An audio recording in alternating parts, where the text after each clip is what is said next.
Hi foodies, hello viewers, welcome to Bharati fusion vlogs. ఇవాల్టి మన special వచ్చేసి రాయలసీమ కారం బొరుగులు.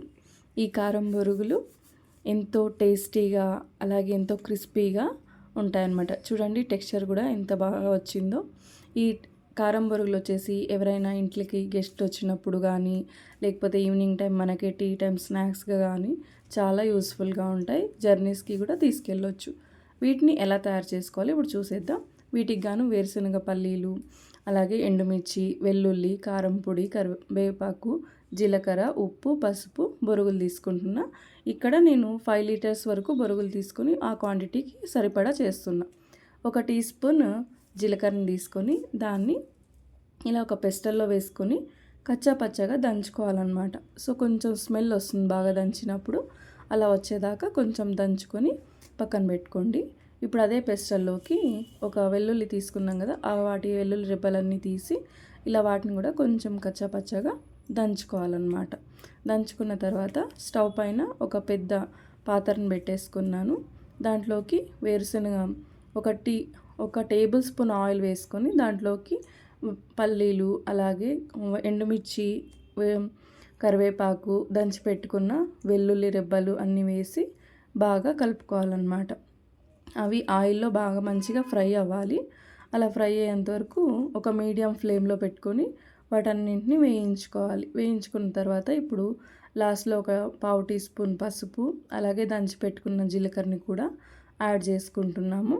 యాడ్ చేసుకొని జస్ట్ ఒక 1 మినిట్ అలా సాట్ చేసిన తర్వాత స్టవ్ని అనేది ఆపేసుకోవాలన్నమాట.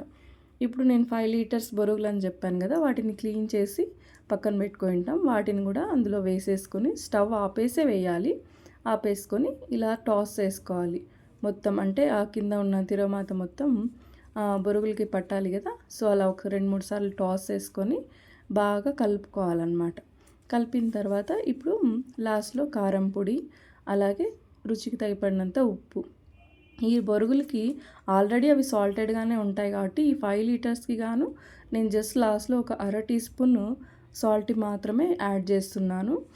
అంత సాల్ట్ కూడా అవసరం పడకపోవచ్చు, కొన్నింటికి చూసుకొని యాడ్ చేసుకోండి. యాడ్ చేసుకుంటే పఫ్డ్ రైస్కి సాల్ట్ అనేది ఎక్కువ అవసరం ఉండదు. అందుకని లాస్ట్లో కొంచెం యాడ్ చేసి టేస్ట్కి కావాల్సినంత యాడ్ చేసుకొని బాగా కలుపుకోవాలన్నమాట. కలుపుకుంటే ఇప్పుడు మనకు కావాల్సిన స్పైసీ అండ్ క్రిస్పీ కారం బొరుగులు రెడీ అయిపోయినాయి. వీటిని ఏదైనా ఒక కంటైనర్లో వేసి లేదా మనకు ఒక ప్లాస్టిక్ కవర్లో కానీ వేసి కట్టి పెట్టుకుంటే దాదాపు 1 or 2 months దాకా స్టోర్ ఉంటాయి.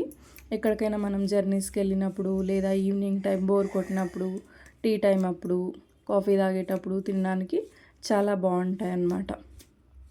వీటిని ఇలా చూడండి, ట్రై చేసి ఎలా ఉన్నాయో చెప్పండి కామెంట్స్లో. Thanks for watching. Follow my channel for more videos.